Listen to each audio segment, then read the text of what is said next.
안녕하세요. 자선생입니다. 이번 시간도 저번 시간에 이어서 하지 질병과 손상에 대해서 이어가도록 하겠습니다. 자, 실관절 말씀드렸어요. 실관절 저번 시간에 십자인대 손상까지 장애까지도 말씀드렸어요. 그 외에 이제 여러 가지 작은 손상들이 있는데 이 손상들이 시험에 좀 나와요. 그래서 개념만 요거는 좀 알고 넘어가시도록 하겠습니다. 자, 실관절 내 손상이 뭐냐? 라고 얘기하면 실관절 내 손상, 실관절 외 손상을 한꺼번에 합쳐서 슬내장이란 말을 쓰거든요. 슬내장. 원래는 슬내장은 실관절 안에 있는 구조물의 손상의 종류 이거예요. 그런데 실관절 외에 있는 것도 실관절로 그냥 퉁치는 경우가 있어요. 대표적인 게 측부인대죠. 측부인대는 막 헷갈리잖아요. 내 구조물 같은데 외 구조물인데 또 실관절 안정성에 관여하는 구조물이고 막 이러면서 의사들이 실내장은 그냥 실관절 내외를 구분하지 않고 통틀어서 있는 질병들을 얘기한다 이랬는데 오늘 얘기하는 것들이 이제 지금 얘기하는 것들이 실내장에 해당한다 이렇게 보시면 돼요. 실내장에 해당하는 건 관절 내 유리체, 관절 안에 지저분한 게 떠다니는 게 이제 관절 내 유리체. 유리라는 거는 이제 분리됐다 이런 얘기거든요.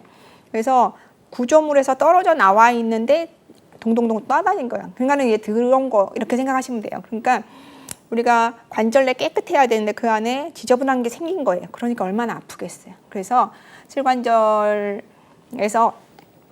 관절 내 유리체가 생겼다 그러면 이제 외상으로도 생길 수 있고 비외상 퇴행성 병변으로도 생길 수 있는데 증상은 아파요. 많이 아파요. 부어요. 또 이물질처럼 생겼으니까 이물질의 역할을 해요. 그러니까 염증이 나타나서 그 부위가 열이 나기도 해요. 그러면 치료는 어떻게 할까요? 보존적 치료해요. 약 먹고 좀 쉬세요. 뭐 이런 것들을 하기도 해요. 그 다음에 그래도 안 돼요. 그러면 수술해야 되잖아요. 어떤 수술할까요?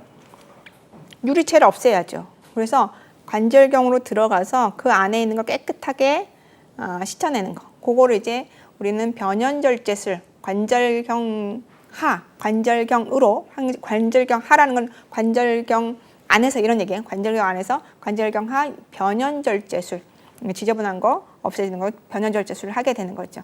관절 내 유리체는 실관절이 압도적으로 많습니다. 왜냐하면 관절의 크기가 실관절이 제일 크거든요. 박리성 골연골염입니다. 자, 박리성 골연골염은 박리는 알겠어요. 뭡니까? 떨어진 거. 골연골은요. 우리가 생각해 보시면 뼈를 공부하실 때 제가 뭐라고 그랬냐면 뼈는 세워서 공부합니다 그랬어요. 눕히면 개껌된다 그랬어요. 그러니까 세워서 공부를 하는데 이 뼈의 맨 끝에는 연골이 있습니다 그랬어요. 그럼 연골 밑에는 뭐 있어요? 뼈가 있는 거죠. 그래서 연골이 다 닳았어요. 연골 밑에 있는 뼈, 이 뼈도 박리가 됐어요. 그게 박리성 골연골염이에요. 그러니까 연골도 없어지고 뼈도 없어진 그거죠. 그러니까 읽어보면 연골 하에 골을 덮고 있는 연골이나 골이 분리되어서 관절 내 유리체를 발생한다. 그러니까 박리성 골연골염도 아파요, 부어요, 열나요, 뭐 이런 거죠. 왜 생깁니까? 청소년기는 방방 뛰어서 점핑 때문에 일시적으로 그럴 수 있어요. 근데 연세가 드시면 뼈도 단단하고 연골도 어느 정도 단단해져 있거든요. 그러니까는 점프로 이게 발생하지는 않아요. 그러니까 오래 써서 퇴행성 변화로 박리성 골연골염이 생길 수 있어요. 그러니까 연령에 따라서 이 질병이 나타나는 기전이 달라질 수 있어요. 활막 추벽 증후입니다. 활막은 활막 배우셨어요. 관절막인데 관절막은 두 개의 막으로 되어 있는데 안쪽에 있는 게 활막이다 그랬거든요. 활막이에요. 자, 활막 추벽. 이 엄마 뱃속에 있을 때 태아는 활막만 있는 게 아니라 그 안에 추벽이라는 또 다른 벽이 하나 있었어요. 근데 엄마 뱃속에서 태어나서 아기가 커가면서 이 추벽이라는 게 없어져요. 없어지는데 무슨 일인지 이 추벽이 계속 있어요. 계속 존재하면 우리가 실관절에서 굴곡신경을 하면서 이 추벽을 계속 건드리게 돼요. 건드리게 되면 아파요, 열나요, 부어요, 또 나아요. 나으면 얘가 딱딱해질 수 있잖아요. 그러면서 추벽이 더 커지면서 그 안에 실관절 안에 문제를 일으킬 수 있는 게 활막 추벽 증후군이다 이렇게 얘기를 하는 거죠. 활막 추벽은 외상으로 생기는 겁니까? 외상으로 생기는 게 아니야. 원래 자기 태어날 때부터 갖고 있는 자기 거예요. 질병이에요. 그런데 증후군이니까 하나의 증상이 나타나는 게 아니라 여러 가지 증상이 나타나는 거잖아요. 그래서 활막 추벽 증후군이다 그러면 외상으로는 생길 수 없지만 외상으로 악화될 수는 있다. 그런데 원래는 생기는 거는 외상으로는 생기지 않는다. 추벽이 여러 가지가 있어요. 여러 개가 있는데 가장 많이 이제 추벽이 오래 남아 있고 문제가 되는 추벽은 슬개 내측, 슬개 내측. 대퇴가 있고 슬개골이 있잖아요. 그 슬개 내측에 추벽이 하나 있어요. 거기에서 문제가 많이 생깁니다. 슬개골, 연골, 연화증. 슬개골이 있어요. 슬개골이 대퇴하고 만나는 곳이 관절이죠. 그 슬개골이 대퇴에 만나는 그 부위, 그게 관절이잖아요. 여기 관절에 있는 연골이 말랑말랑해져, 연화가 되는 거. 그러면 퇴행성 관절염이 되겠죠. 그래서 슬개골, 골절, 연골의 연화 현상을 주 병변으로 하면서 아파요, 부어요, 열나요. 그러면서 잘 안 움직여요. 얘는 관절이니까 움직이는 관절이잖아요. 움직일 때 아파요. 문제가 되는 거죠. 이렇게 해서 위에서 관절내 유리죄, 박리성 골, 연골염, 활막 추벽 증후군, 슬개골, 연골, 연화증, 반월상 연골의 문제, 십자인대의 문제, 측부인대의 문제가 모두가 슬내장과 관련된 문제입니다. 근데 마지막에 있는 오스구슬레터병은 슬내장은 아니에요. 오스구슬레터가 뭐냐면 슬개건을 아시죠? 대퇴사두근에서 슬개골을 넘어서 경골에 이어지는 그게 대퇴사두근 슬개건이거든요. 이 슬개건이 어디에서 이제 정지를 붙냐면 경골에서 맨 앞에 경골 근위 쪽에 앞쪽에 톡 튀어나와 있는 게 있어요. 거기를 여기에 나와 있는 경골 결절 골단 찾아보시겠어요? 결절 골단 여기 슬개골 조면이라는 말을 쓰기도 해요. 슬개골 조면이라는 말을 쓰는데 거기에 이제 정지를 하거든요. 거기에 붙어요. 슬개건이. 그런데 어릴 때는 인대가 더 튼튼해요. 뼈보다. 그러니까 아이 때 움직이면서 요 있는 뼈, 인대는 괜찮은데 뼈가 이렇게 벌어지는 거.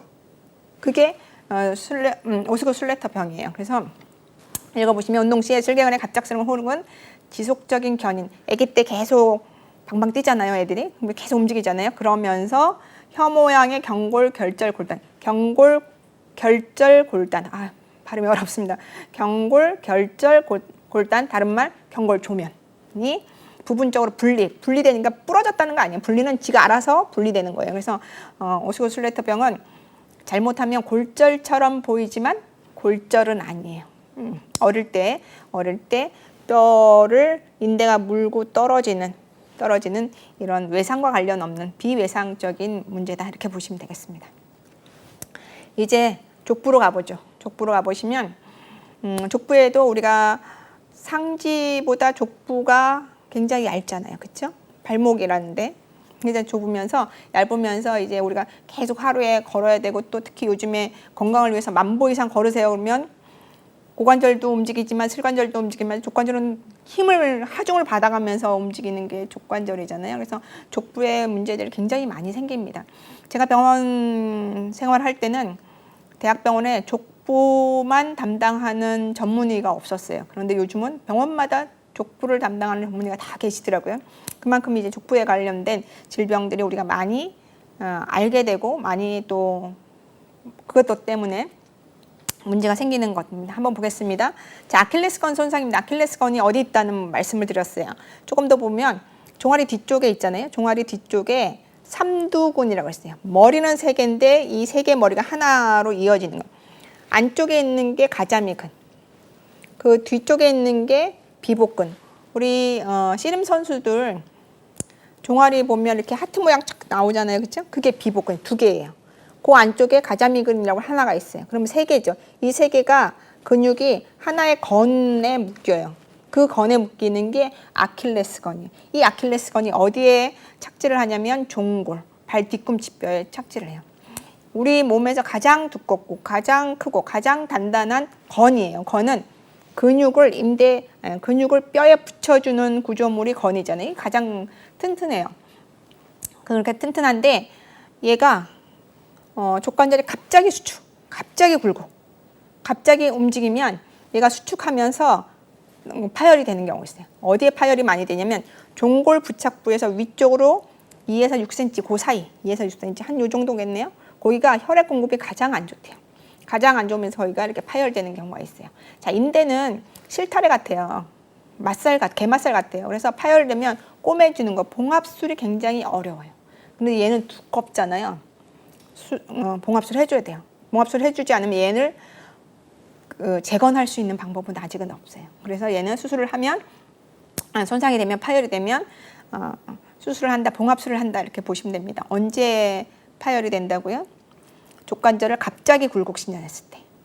갑자기 어디에서 많이 파열된다고요? 그 부위 기억하세요.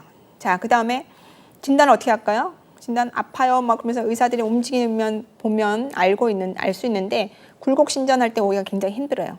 그 다음에 파열된 부위를 딱 잡잖아요, 의사가. 그러면 또 굴곡신전이 안 돼요. 어디에? 족관절 굴곡신전이 안 돼요. 그걸 의사가 신체 검사해요. 영상검사, 객관적 검사 해야죠. 뭘로 합니까? 인대니까. 초음파로 하면 됩니다. MRI 해도 되는데 MRI까지 너무 비싸니까요. 자, 아킬레스건 손상입니다. 그 다음에 이제 많이 요즘에 생기는 게 무지외반증입니다. 엄지발가락이 내측에 있잖아요. 이 엄지발가락이 어디냐면 거기 뭐라고 했습니까? 제1중족 족지. 중족 족지 여기입니다. 여기 발이라고 보시면 중족. 발바닥하고 발가락 그 사이에 여기에 있는 중족 족지. 엄지발가락 제1 중족 족지 관절이 밖으로 여기에서 외측이라고 그랬잖아요. 정확하게는 내측입니다. 해부학 구조로 하면 내측인데 외측이라고 쓴 건 바깥쪽이라는 뜻으로 쓴 겁니다. 그래서 여러분 외측이 좀 해부학 구조는 새끼발가락 쪽이 외측인데 이거 내측인데 왜 외측으로 써요? 그러시면 기분 나쁘다 그러면 바깥쪽으로 이렇게 쓰시면 됩니다. 바깥쪽으로 치우치는 현상입니다.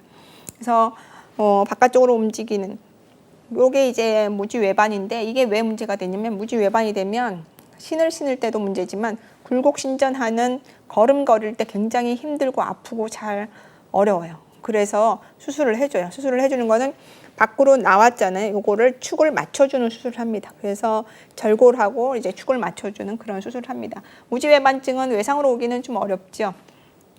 오래 써서 어떻게 오래 쓰냐면 책에는 뾰족 구두를 오래 신었을 때 이렇게 했는데 요즘은 뾰족 구두 요즘 안 신는 것 같아요. 그래서 이제 무지외반증은 이렇게 여자들 분들한테 힐을 많이 신는 분들한테 온다 이렇게 보고 있죠. 자, 그 다음에 이제 동통성 후족부 증후군.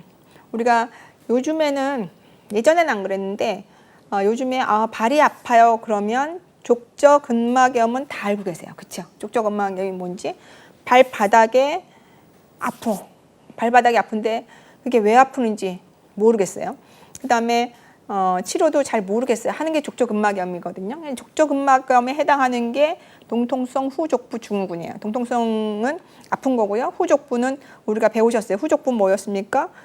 맨 뒤에 있는 종골, 그 위에 있는 거골을 후족부라고 했어요. 그 두 개에 해당하는 문제였어요. 그 동통성 후족부 증후군이 세 가지로 나눠요. 하나는 종골 상부, 종골 위에서 이제 아픈 거. 하나는 종골 하부, 종골 아래에서 아픈 거. 뭐 이렇게 되겠죠. 종골 상부에서 아픈 거는 후종골 점액낭, 종골 위에 점액낭이 있어요. 거기에 이제 염증이 생겼다 이런 얘기고요. 헤글런드 질병은 종골 위쪽에 종골이 이렇게 뾰족 튀어나온 뼈가 자라요. 그게 헤글런드 질병이에요. 그 다음에 아킬레스건 종골에 이제 착지하는 거잖아요. 그 위에 있으니까 종골 위쪽이다 그래서 종골 상부 통증 증후군. 이렇게 세 가지가 있잖아요. 우리 시험은 세 가지 쓰세요가 참 많이 나와요. 그래서 세 가지로 이렇게 분류되는 게 있으면 열심히 외우시는 게 또 하나의 팁이 되겠어요. 자, 종골 상부는 했어요. 종골 하부로 가면 종골 밑에니까 어디겠습니까? 발바닥 쪽이죠. 발바닥 쪽에 이제 문제가 생긴다고 보시면 종골 피로골절. 종골 자체가 골절이 생기는 거예요. 근데 피로골절 우리 배우셨어요. 피로골절 왜 생기는 겁니까? 많이 써서 작은 힘이 계속 거기에 들어오는 거예요. 자, 종골을 이렇게 만져보시면 그래도 발등보다는 뭔가가 좀 있어요. 뭐가 있어요? 그 지방체라고 그래요. 근데 그 지방체가 없어지면 종골에 힘이 들어와서 골절이 되겠죠. 그러니까 1번과 2번은 거의 같은 얘기예요. 2번은 뭡니까? 뒤꿈치 족저 지방체 위종. 그러니까 뒤꿈치에 지방체가 없어진다 이런 얘기잖아요. 지방체가 없어지니까 그 안에 있는 종골이 부러지는 종골골절, 피로골절이 오는 거죠. 세 번째는 뭡니까? 신경포착증후군, 가로 열고 족근관 증후군 이렇게 얘기했어요. 족근관은 어디 있냐면 엄지발가락 쪽에 있는 발목에 있어요. 우리가 수근관 기억하시나요? 수근관? 수근관은 손목 쪽에, 손바닥에 있는 손목 쪽에 있는 게 수근관이었잖아요. 그 밑으로 뭐가 지나간다고 배우셨나요? 정중신경 이렇게 배우셨잖아요. 그것처럼 족근관도 있어요. 족근관은 어디 있냐면 엄지발가락 안쪽, 그러니까 엄지발가락의 발목 쪽, 거기에 누가 지나가냐면 경골신경이 지나가요. 근데 경골신경이 어떻게 배우셨어요? 좌골신경이 내려오다가 뒤에 무릎 쪽에서 종아리로 내려가면 경골신경인데 이 경골신경이 발바닥까지 간다고 그랬었잖아요. 그 발바닥을 갈 때 어떻게 하냐면 이 족근관을 지나서 가요. 그러니까 여기가 뒤에 있다 그래서 후경골신경 이렇게 얘기를 하죠. 자, 여기가 증후군이에요. 그러니까는 여기가 눌리는 거예요. 족근관이 눌렸어요. 족근관이 눌리는 경우가 무슨 경우가 있습니까? 고기가 부러지거나, 그렇죠? 중골이 부러지거나, 아니면 그 안에 인대가 두꺼워지거나, 뭐 붓거나, 뭐 이렇게 있을 수 있죠.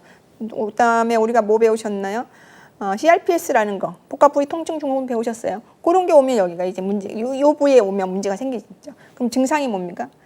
경골신경이 지금 눌렸잖아요. 저리고 아프고 땡겨요, 이거죠. 이쪽이 아프고 저려요, 감각이 이상해요. 신경이니까요. 감각이 이상해요. 그렇겠죠. 또 경골신경이 하는 역할은 발바닥 쪽으로 갔잖아요. 발바닥 쪽으로 갔으니까 발바닥 쪽으로 해서 이걸 땡기면 발목이 발바닥 쪽으로 움직이는 역할을 하거든요. 근데 경골신경에 문제가 생기면 발바닥 쪽으로 족관절이 움직이는 게 잘 안 돼요. 결론은 발끝으로 걷는 게 안 돼요. 애기들 보면 발끝으로 막 걷잖아요. 이게 안 돼요. 이게 족근관 증후군이에요. 자, 족근관 증후군 기억하세요. 한번 나왔어요. 세 번째는 족저근막염입니다. 족저근막염, 동통성 후족부 증후군이죠. 발바닥에 근육의 막에 염증이 생겼어요. 증상은 뭐냐면 아침에 일어나면 겁나 아파. 조금 움직이면 괜찮아요. 좀 걸으면 괜찮아요. 그런데 한 5,000보 걷잖아요. 그럼 또 아프기 시작해요. 그러니까 많이 쓰면 또 아프기 시작해요. 왜 그래요? 이유를 몰라요. 치료를 어떻게 할까요? 쉬는 것밖에 없어요. 아파요. 진통제 줘요. 열은 안 나요. 염증이 좀 있는 것 같아요. 그럼 소염제 줘요. 어떻게 할까요? 아직 완벽한 치료법은 아직 확인되지 않은 게 족저근막염 이렇게 되겠습니다. 자, 이제 질병과 손상, 질병과 외상이 같이 나올 수 있는 건 앞에서 했고요. 정말 순수하게 외상 쪽에 뭐가 있는지, 그다음에 이 외상 쪽에서 나타날 수 있는 합병증은 뭐가 있는지 좀 볼게요. 그래서 여기서부터는 언제 이런 골절이 있습니까? 그래서 치료는 특별한 치료, 아주 특별한 여기에서만 해당하는 치료, 수술, 그거. 그다음에 남는 합병증, 그 합병증을 더 우리가 열심히 공부해야 되는 거죠. 골반하고 이제 비구골절입니다. 골반 배우셨어요. 어떻게 배우셨나요? 골반을 이루는 뼈를 쓰세요. 그게 많이 나온다고 그랬어요. 뼈는 양쪽의 관골, 뒤쪽에 천골과 미골. 자, 양쪽의 관골은 무엇으로 되어 있습니까? 맨 위에 있는 자골, 장골. 여러분 앉으셨을 때 의자에 앉는 부딪히는 좌골, 짚어 올리는 곳에 치골. 장골, 좌골, 치골. 얘네가 어디서 만납니까? 고관절 이루는 대퇴골두를 만나는 관골구. 관골에서 이제 구부러졌다 해서 관골구. 관골구 다른 이름이 뭡니까? 비구. 여기서 얘기하는 건 골반골절하고 이 비구골절을 같이 하는 거예요. 이 골반골절, 비구골절도 골반 중에 하나니까 골반골절이죠. 골반골절일 때 기억하실 것은 골반이 골절될 정도다. 작은 손상입니까? 작은 외상입니까? 큰 외상입니까? 큰 외상입니다. 그냥 손상 갖고는 이 우리 몸의 중간에 있는 골반이 부러지지 않아요. 언제 부러집니까? 큰 외상. 아예 그냥 바퀴가 골반을 밟고 지나가는 그 정도의 외상이어야 합니다. 그 정도의 외상이니까 골반 안에 있는 장기들이 다 손상될 수 있죠. 그래서 골반골절의 가장 위험한 합병증은 출혈입니다. 골반골절 후에 사망하시는 분들의 40%는 출혈 때문에 사망하신다고 얘기할 정도입니다. 그러니까 골반골절 굉장한 큰 에너지에 의한 손상이겠구나 이렇게 생각해요. 근데 요즘 오래 사시잖아요. 오래 사시는 분들을 계속 봤더니 할미 할배들이 작은 외상에도 골반이 부러지셔요. 그냥 자동차가 휙 지나가는데 어머머 하고서 놀라가고 쿵 앉으셨는데 골반이 부러졌어요. 왜 그래요? 골다공증 때문에 그렇죠. 그래서 노인들은 골다공증 때문에 작은 에너지로도 부러지지만 젊으신 분들은 큰 에너지에 의해서만 부러질 수 있다. 이런 얘기를 하고 있습니다. 고관절 부골절입니다. 고관절 부골절은 고관절 부잖아요. 고관절은 우리가 알고 있어요. 고관절은 뭡니까? 비구, 지금 좀 전에 설명한 비구, 다른 말 관골구. 관골은 골반을 이루는 거죠. 관골구하고 대퇴골두가 만나서 고관절을 이루는 거잖아요. 근데 그 뒤에 부자가 붙었잖아요. 부자가 붙었으니까 고관절부는 비구하고 대퇴골두만을 고관절부라고 하지 않아요. 고관절부는 비구, 대퇴골두, 골두 밑에 있는 경부, 경부 밑에 있는 어깨에 해당하는 건 뭐라고 그랬습니까? 전자 밑에는 전자 아래다 그래서 전자하라는 말을 쓴다고 했잖아요. 전자하 3분의 1까지. 거기까지가 다 고관절 부입니다. 그래서 고관절 부는 어디인지 그 정의부터 갖고 가셔야 돼요. 그래서 고관절 부에 골절이 있을 때 우리 배우셨어요. 뭘 배우셨냐면 수술 언제 할까요? 고관절 부 골절이 됐어요. 수술 언제 할까요? 골절 난 지 24시간 만에 빨리 할까요? 아니면 붓기 다 빠지고 다른 사람 수술 다 하고 위험한 수술 다 하고 나는 한 일주일 있다 할까요? 고관절 부골절은요, 배우셨어요. 72시간 안에 하셔야 돼요. 그래서 위급 수술이었어요. 왜요? 요 72시간 안에 수술 안 하면 어떻게 됩니까? 거기에 신경 지나가잖아요. 무슨 신경 지나갑니까? 뒤쪽으로, 엉덩이 뒤쪽으로, 고관절 뒤쪽으로 좌골신경 지나가잖아요. 좌골신경 손상 올 수 있어요. 그래서 고관절 부는 72시간 내에 수술해야 합니다. 수술한다라면 하나씩 뜯어보겠습니다. 대퇴골두골절입니다. 자, 대퇴골두는 어디에 들어가 있는 겁니까? 관골구, 다른 말 비구 안에 들어가 있습니다. 그러니까 대퇴골두가 부러졌다. 골절이라는 얘기는 뭡니까? 대퇴골두가 비구를 친 겁니다. 그러니까 대퇴골두골절은 혼자서 오는 경우보다는 고관절 탈구에 하면서 비구골절을 동반하면서 일어나는 경우가 굉장히 많습니다. 그래서 대퇴골두골절은 혼자서 일어나지 않고 고관절 탈구, 그 다음에 비구골절과 동반되는 경우가 많다. 이렇게 기억합니다. 이해가 어디에 있는지만 생각하시면 이해하실 수 있죠. 그래서 엑스를 찍었어요. 그랬더니 탈구와 함께 골절이 됐어요. 그러면 탈구는 다시 정복시켜주면 돼요. 정복시켜주는데 골절만을 봤더니 이 골절이 요만해. 겨우 이렇게 찾을 수 있어요. 너무 작잖아요. 그러면 그 골절 편만 딱 제거하면 돼요. 골절 편만 제거하면 아무 문제가 없어요. 골절 편. 근데 골절 편이 너무 커. 그러면 그거 제거하면 안 돼요. 그거 붙여줘야 돼요. 붙여주는 수술은 K강선이나 나사못이나 이런 것들을 이제 붙여줘서 수술을 해주면 돼요. 그런데 골두가 3분의 2가 날아갔어요. 3분의 2쯤에서 골절이 됐어요. 그러면 대퇴골두에 오는 혈관이 이상하다고 그랬잖아요. 그래서 위에서 오지 못하고 대퇴경부를 통해서 이렇게 올라오는 경우였잖아요. 그래서 대퇴골두가 한 크게 3분의 2 정도 골절이 되면 그거는 연세에 따라서 좀 다르겠지만 고관절 전치환술을 하는 경우가 꽤 많습니다. 그래서 대퇴골두 골절은 언제 누구와 동반되는지 치료는 어떻게 하는지 그래서 남는 합병증을 보시면 안에 있으니까 혈액 공급에 문제가 있으니까 무혈성 괴사 올 거고요. 그 다음에 뒤로 뭐가 내려왔습니까? 좌골신경 내려왔다고 그랬어요. 좌골신경 손상 올 거고요. 그 다음에 관절 안에 있잖아요. 관절 안에 있으니까 오래 가시면 외상성 관절염이 올 거고요. 관절 안에 있으니까 관절이 손상됐을 거잖아요. 그러면 잘 안 움직일 거예요. 강직이 올 거고요. 그 다음에 잘 붙으면 되는데 무혈성 괴사가 올 정도이니 잘 붙겠어요? 아니죠. 불유합이 올 가능성도 있죠. 이런 것들을 기억하시면서 합병증을 쓰시면 되는데 제가 여기서는 간단하게만 써놨잖아요. 그런데 여러분 우리 시험은 객관식 시험이 아니에요. 무슨 시험입니까? 주관식 시험이거든요. 그래서 합병증을 쓰세요. 그랬더니 제가 여기 표에 써놓은 요 명칭만 이렇게 딱 쓰시면 채점자들이 점수를 100점을 줄 수가 없어요.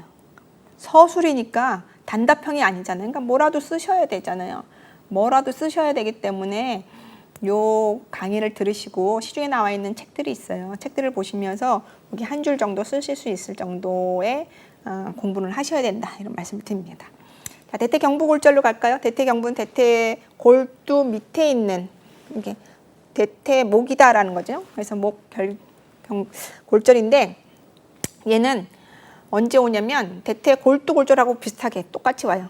탈구가 되면서 같이 올 수도 있고요. 그 다음에 그 부위를 직접 타격에 의해서 골절이 올 수도 있어요. 그래서 직접 손상이 올 수도 있고요. 그 다음에 노인들인 경우에는 미끄러져서 올 수도 있어요. 의자에 앉으면서 올 수도 있어요. 그러니까 노인층에서는 골다공증에 의해서 대퇴경부 골절이 올 수도 있다 그러죠. 그래서 대퇴경부는 골다공증에 의한 골절이 많이 발생하는 곳 중에 하나입니다. 자, 여기서 이제 우리 한번 생각해 보시면 나중에 또 하실 건데 우리가 골의 밀도가 떨어지는 게 골다공증이잖아요. 그러면 골의 밀도가 떨어지는 걸 검사를 해야 되잖아요. 그렇죠? 그 검사 뭘로 합니까? 상식적으로 골밀도 검사.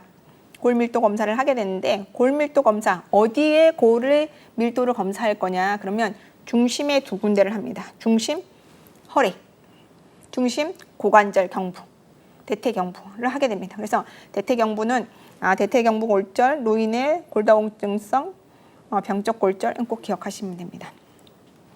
자, 치료는 어떻게 하냐면 거기가 목이 부러졌잖아요. 그러니까 거기는 그냥 가만두면 안 돼요. 뭐라도 붙여야 돼요. 그러니까 나사못을 쓴다든지 아니면 K강선을 쓴다든지 그래도 안 된다? 노인이다? 그러면 대퇴골두 치환술을 하기도 합니다. 대퇴골두 치환술을 하는데 어떤 논문에 의하면 연구 발표는 30대인데 한 2년 있다가도 여기 오는 경우가 있더라고요. 그래서 대퇴경부 골절의 무혈성 괴사는 그 사고 나고 치료 다 끝나고 바로 오지 않고 한 1, 2년 있다 오는 경우도 있다 이렇게 봅니다. 자, 합병증은 무혈성 괴사 열심히 얘기했어요. 그 다음에 뼈니까 무혈성 괴사가 올 정도니까 분류압 올 수 있겠죠. 그 다음에 감염은 고령이나 당뇨 환자. 이 경부 골절이 많이 이제 발생하는 연령층이 나이가 드신 분들이잖아요. 나이가 드신 분들이 여기가 부러지시잖아요.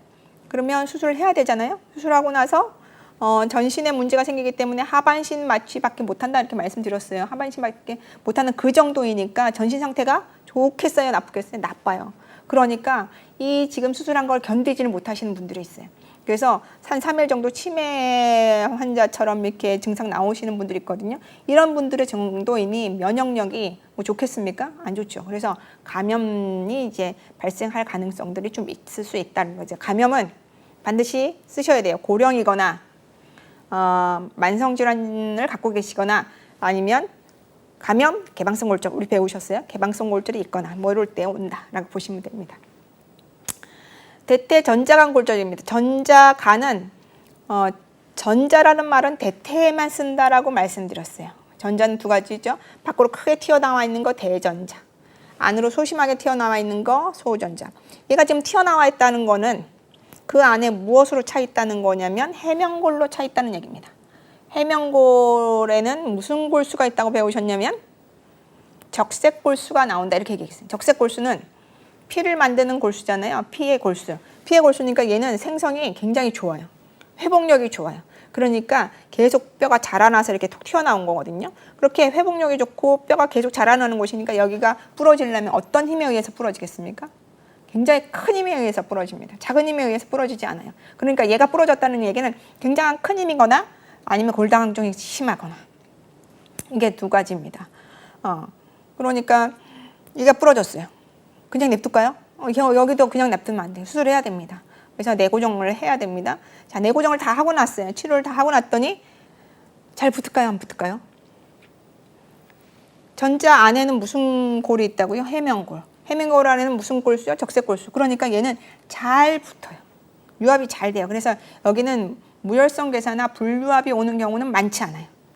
많지 않은데 문제는 제대로 딱 붙기가 어렵다. 그러니까 제대로 딱 안 붙는 거를 우리가 부정유압 이렇게 얘기를 했거든요. 부정유압, 골두 외반 변형과 하재 외 회전 변형. 변형들이 지금 제대로 안 붙은 거잖아요. 그래서 부정유압이 올 가능성이 있다 이렇게 보는 거죠. 그다음에 대퇴 전자하 골절입니다. 전자 아래 골절, 전자 아래 골절인데, 자, 전자 아래 하부의 3분의 1, 전자 하 3cm까지가 고관절 부라고 그랬으니까 여기 고관절 부를 본 겁니다. 전자 하 3분의 1의 골절은 전자 하의 골절은 보통 골간 골절하고 거의 같이 이제 여겨지긴 하지만 그래도 근위 쪽이잖아요. 대퇴 근위 쪽이기 때문에 고관절 부로 같이 이제 분류가 됩니다. 그래서 여기는 수술하지 않으면 안 됩니다. 그래서 여기도 반드시 수술한다라고 하고요. 그 다음에 전자 하부 골절은 지금 관절 쪽에서 좀 떨어져 있잖아요. 관절에서 떨어져 있으니까 간부, 장관골의 간부에 나타나는 골절의 합병증 기억하시면서 쓰시면 됩니다. 장관골의 간부는 골절 유압의 실패 3가지. 안 붙어요, 늦게 붙어요, 이상하게 붙어요. 불유압, 지연유압, 부정유압을 다 쓰시면 됩니다. 부정유압 중에서 골의 결손이 너무 심하다면 단축까지도 올 수 있겠죠. 단축까지 그런 것들이 올 수 있습니다. 여기에 강직 쓰시면 될까요? 좀 안 됩니다. 왜냐면 관절면에서 좀 멀잖아요. 보통의 골절이 있고 난 다음에 어느 관절이 손상됐냐면 그 골절이 아래 관절에서 손상되거든요. 그럼 골절이 아래 관절은 슬관절인데 슬관절로부터 쟤는 지금 한 2분의 1 이상이잖아요. 50% 이상이잖아요. 그러니까 강직은 또 일어나기는 좀 어렵다 얘기합니다. 그래서 대퇴 전자 하부 골절은 앞쪽에 있는 골절, 고관절 부위 앞쪽에 있는 합병증하고는 조금 다르게 쓰시는 게 맞습니다. 자, 탈구로 할까요? 탈구는 이제 고관절부 탈구는 후방 탈구다. 대시보드 손상에는 후방 탈구다 이렇게 있고, 대시보드 손상으로 일어날 수 2가지는 후방 탈구와 고관절 후방 탈구와 슬관절 후방 십자인대 손상이다 이런 얘기를 했었어요. 고관절부 탈구는 저 앞쪽에서 우리가 합병증에 큰 총론 할 때 많이 했어요. 그래서 여러분들은 요거 같이 보시면 될 것 같습니다. 자, 슬관절 이제 골절로 갈게요. 슬관절에서 보면 슬관절을 이루는 뼈를 쓰세요. 그러면 위에는 대퇴, 대퇴 앞쪽으로 슬개골, 대퇴 밑에 경골, 요 3개예요. 비골 쓰시면 안 된다고 그랬어요. 그래서 요 3개인데 요 3개 중에서 가장 앞에 있는 게 슬개골이잖아요. 슬자는 무릎 슬자, 개자는 덮을 개자라고 말씀드렸어요. 그래서 슬관절을 덮는 뼈, 그러니까는 충격이 오면 슬개골부터 충격이 올 수 있죠. 얘가 부러질 때 어떻게 부러지냐면 옆으로 부러지는 경우가 참 많아요. 위아래보다. 그러니까 횡골절이 많아요. 횡골절인데 직접 타격에 의한, 직접 손상에 의한 골절이 있을 수도 있고, 이 슬개골을 지나가는 인대가 있죠. 위에서 오는 대퇴 사두근에서 슬개건을 통해서 이렇게 가잖아요. 그래서 슬개건이 위아래에서 잡아당겨서 생기는 그런 이제 골절이 있을 수 있죠. 자, 이렇게 됐을 때 치료는, 여기서는 치료 기억하셔야 됩니다. 치료는 슬관절은 굴곡신전 하잖아요. 근데 횡으로 골절됐대요. 근데 얘 제대로 안 하면 살면서 계속 벌어져요. 그러니까 벌어지지 말라고 횡으로 된 골절을 팔자 붕대처럼 팔자로 철사로 묶어줘요. 그래서 텐션 와이어 밴드라고 해서 팔자로 묶어주는 그 수술을 하게 됩니다. 그 수술을 하게 되면 움직일 때마다 걔가 더 쪼여지는 현상이 일어난대요. 그래서 팔자 철사로 고정한다. 철사로 팔자 모양으로 고정한다 쓰셔도 되고, 텐션, 압력이죠. 와이어는 철사죠. 밴드, 텐션 와이어 밴드를 쓰게 됩니다. 합병증은요, 관절이잖아요. 슬개골하고 대퇴. 그러니까 관절에서 일어나는 합병증 다 쓰시면 됩니다. 외상성 관절염, 강직, 그 다음에 잘 안 붙을 수 있죠. 그래서 불유압, 지연유압, 부정유압 쓰시면 되는데 기억하실 거. 슬개골하고 대퇴가 만나서 슬개 대퇴 인대가 됐잖아요. 근데 슬개골의 밑에 3분의 1은 대퇴하고 안 만나요. 그러니까 슬개골의 아래 3분의 1에서 부러지면 그건 관절면이 아니에요. 그래서 슬개골은 기억하실 때 수술을 어떻게 한다? 그 다음에 관절면이 아닌 곳. 관절면이 아닌 곳에 합병증, 관절과 관련된 거 쓰시면 안 되겠죠? 그거 구분하시면 되겠습니다. 그다음 비골두 골절입니다. 비골두, 비골의 머리잖아요. 비골은 우리 인체의 2군데죠. 코비자하고 다리에 있는 비골. 지금은 다리에 있는 걸 하죠. 비골두는 슬관절쯤에 있습니다. 그래서 여러분 슬개골에서 밖으로 이렇게 가서 뼈가 톡 튀어나와 있는 거 만져질 수 있어요. 그게 비골의 머리입니다. 비골두입니다. 비골두는 기억하실 거, 뒤로 좌골신경이 내려가다가 무릎 뒤쪽에서 비골두를 타고 비골신경이 앞쪽으로 내려간다 이렇게 말씀드렸거든요. 그래서 비골두 골절이다 그러면 비골신경 손상, 기계적으로 좀 나와야 된다 이렇게 말씀드려요. 이거하고 비슷하게 외우시는 거, 상완골 간부골절이에요. 그럼 무슨 신경 손상? 요골신경 손상. 이게 2가지는 특징적인 거거든요. 그래서 기억하시는 겁니다. 비골두 골절은 비골신경 마비, 그 다음에 외측 불안정, 바깥쪽에 있으니까 외측 불안정성, 뭐 이런 것들이 올 수 있습니다. 경골 근위부 골절은 제가 3개만 써놨는데 이거는 공부 많이 하셔야 돼요. 뭐하고 같이 공부를 하시는 거냐면 십자인대, 전방 십자인대하고 같이 공부하시는 거거든요. 경골 근위부, 경골 위쪽이잖아요. 근위부니까 경골 위쪽, 경골을 맨 위를 우리가 뭐라고 그랬냐면 경골 고평부, 경골 위에서 평평하다 그래서 고평부 이렇게 얘기했어요. 고평부 중에서 중간에 톡 튀어나와 있는 거 뭐라고 했습니까? 경골에서 톡 튀어나와 있으면 경골극. 경골극이 다른 말이 뭡니까? 경골 밖에 있는 게 과여잖아요. 과와 과 사이에서 올라와 있다 그래서 과간윤기 이렇게 썼습니다. 과간윤기와 경골극은 같은 말입니다.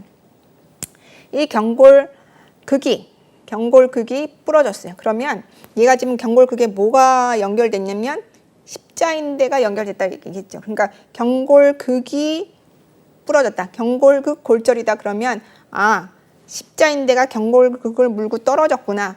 그러니까 얘는 견열골절에 속합니다. 견열골절. 자, 십자인대가 경골극을 물고 떨어졌어요. 그럼 무슨 증상 나올까요? 굴곡신전도 문제 있지만 덜렁거리기도 하고 십자인대의 역할을 지금 못하고 있는 거잖아요. 그래서 경골극 골절이 있은 이후에 환자의 증상은 무릎이 덜렁거려요가 증상입니다. 치료는 어떻게 할까요? 인대는 그래도 괜찮아요. 물고 떨어졌으니까 지금 뼈가 떨어졌잖아요. 그럼 어떻게 치료합니까? 뼈를 붙여주면 되죠. 얘는 수술은 나사못 하나 박아주면 됩니다. 뼈를 이제 붙여주면 돼요. 합병증 뭐가 나올까요? 인대 손상 됐어요? 안 됐어요? 인대 손상 안 됐어요. 인대 손상 안 됐으니까 인대 손상으로 오는 무릎이 덜렁거리는 증상은 안 나와요. 그럼 뭐가 나오겠어요? 지금 경골 위였잖아요. 경골 위였으니까 어디냐면 관절 안이잖아요. 그러니까 관절 안에 손상이 온 거예요. 관절 안에 손상이 오면 무슨 합병증이 옵니까? 외상성 관절염. 관절 자체가 문제가 생겼으니까 관절 강직 이런 문제들이 올 수 있죠. 그래서 그 2가지 좀 기억하세요. 그래서 경골극골절은 다른 말 십자인대 견열골절.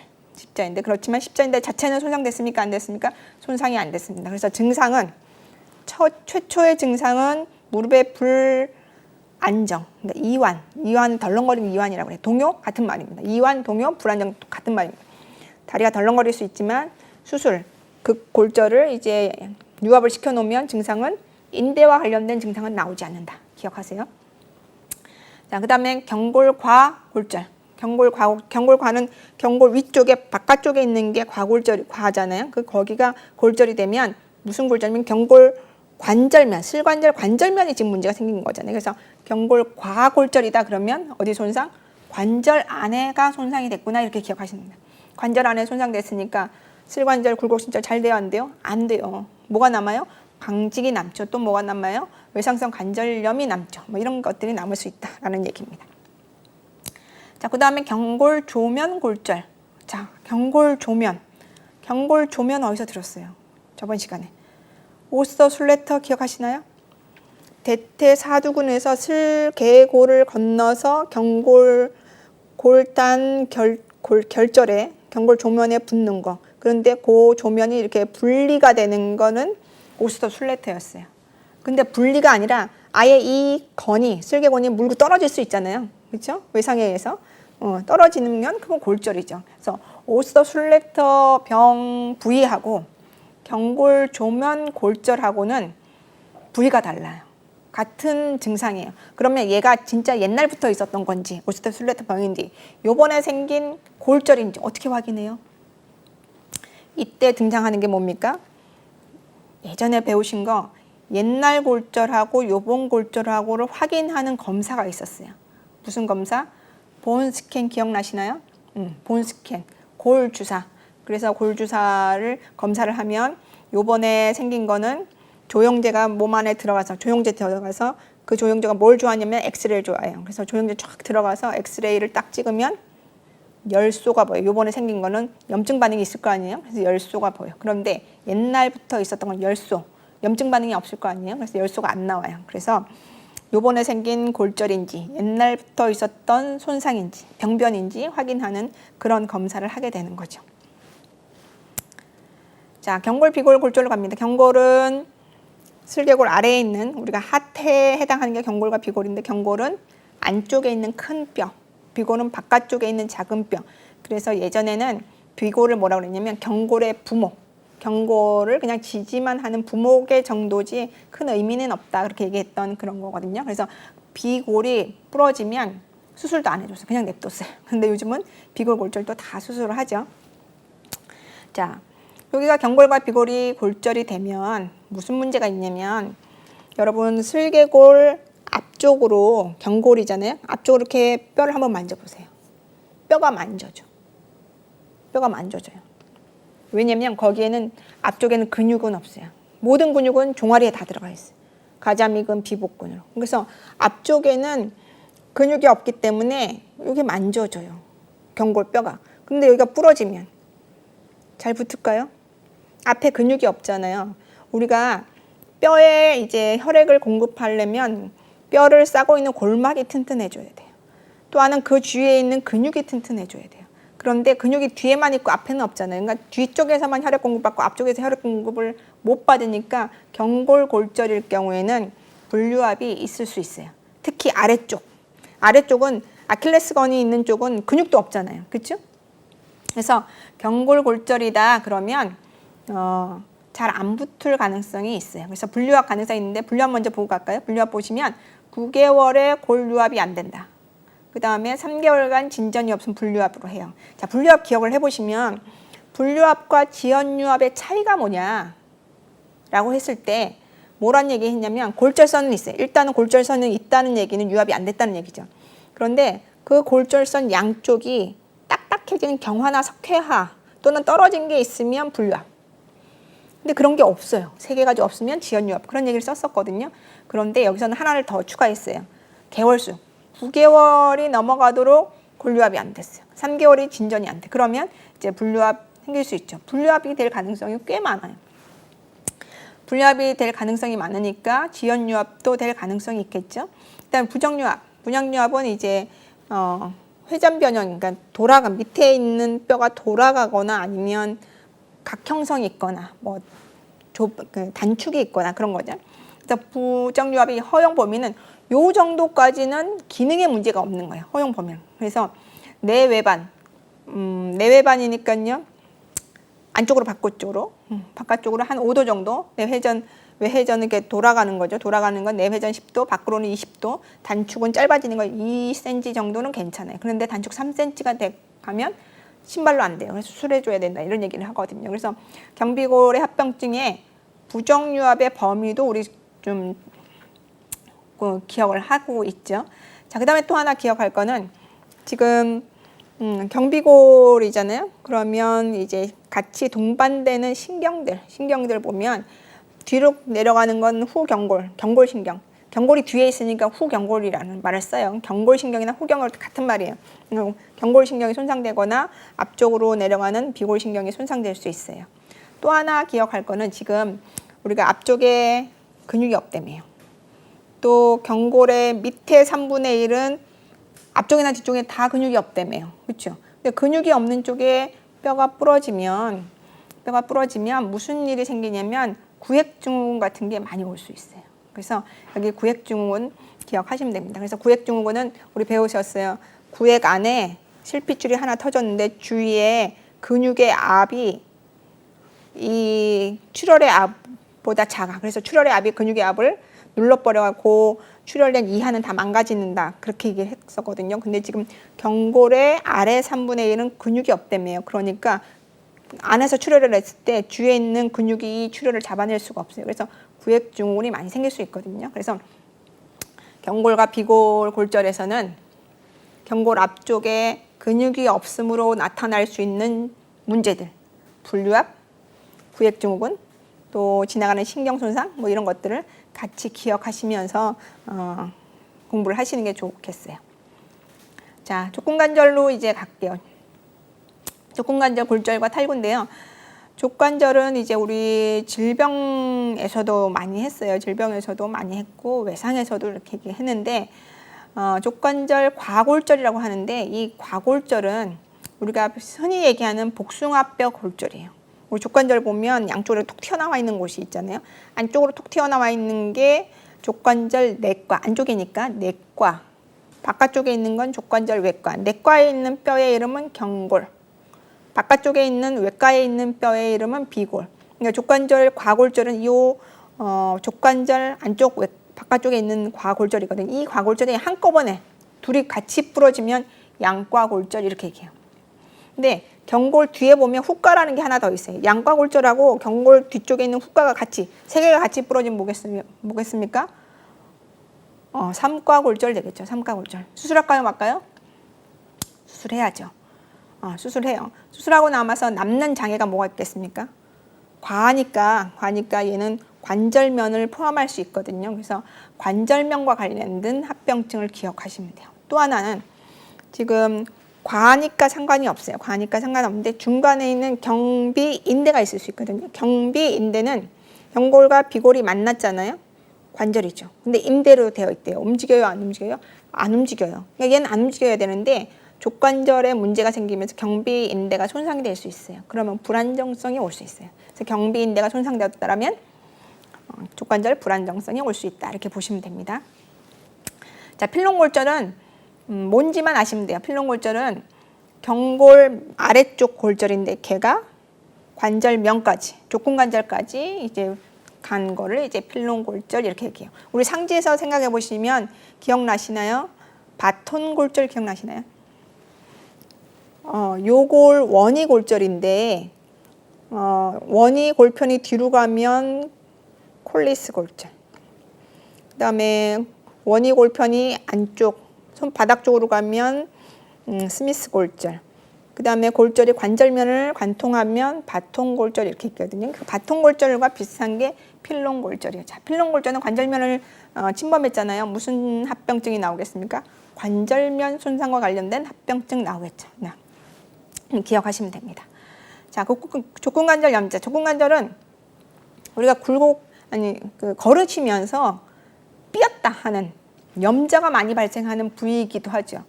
저를 보시면 이게 발이에요. 이게 족관절이에요. 그러면 우리가 걸으시면서 우리가 삔다고 하는 염자가 발생하는 거. 자, 엄지로 이렇게 들어가는 요런